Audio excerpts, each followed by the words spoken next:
সবাইকে স্বাগতম জানাই আমার নতুন ব্লগে। এই ভিডিওটি শ্যুট করা হয়েছিল 13ই ডিসেম্বর 2025 সালে। তো আমাদের গন্তব্য ছিল Karatia. So let's start. AC park থেকে হাজারঘাটে যাওয়ার পর আমরা রিক্সা নিয়ে পুরাতন বাস স্ট্যান্ডে যাওয়ার উদ্দেশ্যে। পুরাতন বাস স্ট্যান্ডে নামার পর ইমনের সাথে দেখা হয়। তারপর আমি, ইমন এবং ফারহান আমরা তিনজনই সিএনজিতে উঠি এবং করটিয়ার উদ্দেশ্যে আমাদের যাত্রা শুরু করি। যদিও এই দৃশ্যটি ধারণ করা আমার পক্ষে সম্ভব হয়নি। আমরা নগর জালপুই বাইপাস পার হই এবং হাইওয়ের দৃশ্য দেখি এবং আমি ভিডিও করতে থাকি।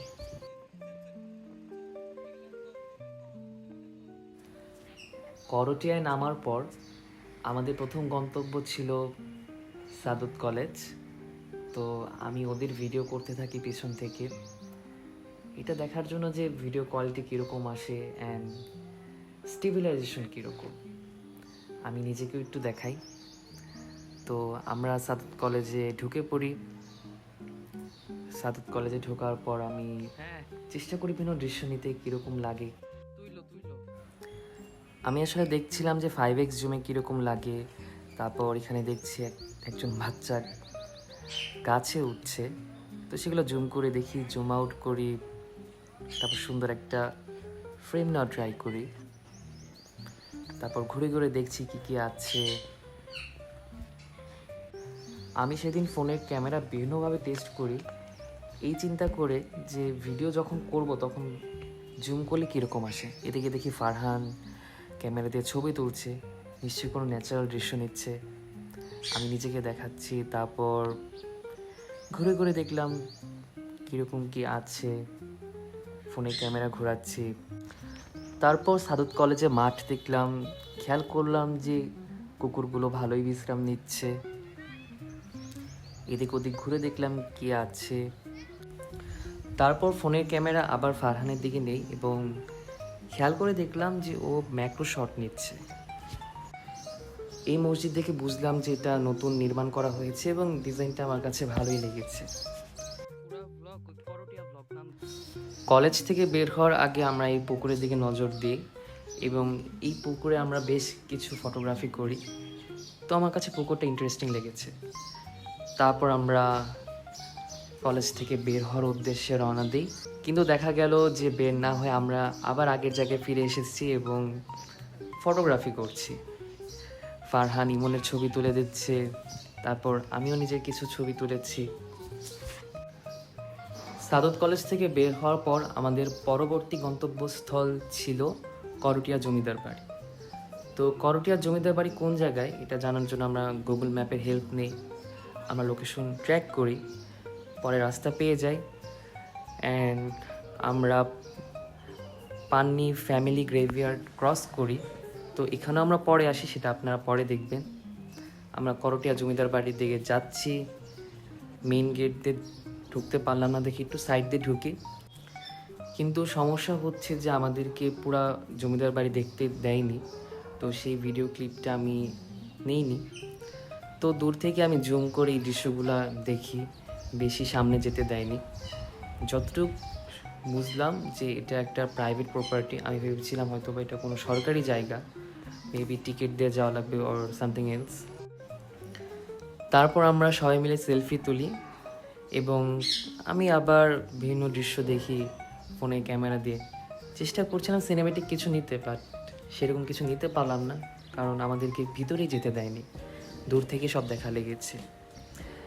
তারপর আমরা যাই পান্নি ফ্যামিলি গ্রেভইয়ার্ডে, সেখানে ভিতরে ঢোকার তো কোনো ওয়ে দেখলাম না, সো বাইরে থেকেই দেখি। আমি এখানে বেশ কিছু ছবি তুলি অ্যান্ড ছবিগুলো অনেক সুন্দর এসেছে।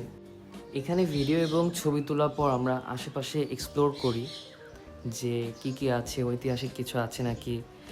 অ্যান্ড এই একটা জায়গা দেখতে পারলাম যেটা আমি গেস করেছি যে করটিয়া জমিদার বাড়িটা আছে, এটারই আরেকটা গেট, কিন্তু স্যাডলি এখান দিয়েও ঢোকার কোনো অপশন নেই। অ্যান্ড মাহি ছবি তুলতে থাকে, আমি ওর ফ্রেম নেওয়া ট্রাই করি অ্যান্ড এখানে লেখা আছে বড় তরফ বাড়ির ভিতরে বেড়ানো বন্ধ। সো কিছু তো করার নেই। দেন আমরা সাইড আরেকটা জায়গায় ঢুকি, আমি জানি না এই জায়গাটাকে কী বলে বা কোনো নির্দিষ্ট নাম আছে নাকি, শুধু এটা জেনেছি যে এই জায়গায় একটা স্কুল আছে তো স্কুল যেহেতু বন্ধ, সো কোনো স্টুডেন্ট নেই। অ্যান্ড স্কুলে যারা ক্লাস করে বিল্ডিংটা অনেক পুরাতন। তো আমরা স্কুলে না গিয়ে আমরা এদিক দিয়ে ঘোরাফেরা করি। অ্যান্ড এই একটা বিল্ডিং দেখছি, এটা অনেক পুরাতন। এখন এটাকে কি বলে বা এটা অ্যাকচুয়াল হিস্ট্রি কি, আই ডোন্ট নো। আপনারা কেউ জেনে থাকলে অবভিয়াসলি কমেন্ট বক্সে জানাবেন। তো আমি যেটা ভেবে নিচ্ছি সেটা হচ্ছে যে একটা ভৌতিক বাড়ি, গাছপালা আছে, একটা ভৌতিক ফিল দিচ্ছে।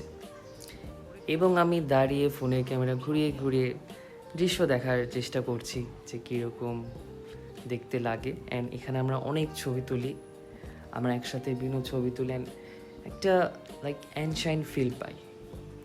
তো আমাদের যাত্রা শেষে আমরা একটা হোটেলে যাই, সেখানে বিভিন্ন খাবার খাই। অ্যান্ড ট্রাস্ট মি, এটা খুবই মজা ছিল, আমার কাছে খুবই টেস্টি লেগেছে। তারপর ফারহান জিলিপি নেয়। আমাদের গন্তব্য এখানেই শেষ। দেন আমরা আবার সিএনজিতে উঠি এবং আমাদের এখন গন্তব্য হচ্ছে টাঙ্গাইল, আমাদের শহরে ফিরে যাওয়া। করটিয়া থেকে বের হওয়ার পর আমরা ঢাকা টাঙ্গাইল মহাসড়কে উঠি এবং চলন্ত অবস্থায় আমি কিছু ছবি তুলি। টাঙ্গাইলে ফেরার উদ্দেশ্যেই রওনা দিলাম। তারপর আমি ভিডিও করতে থাকি।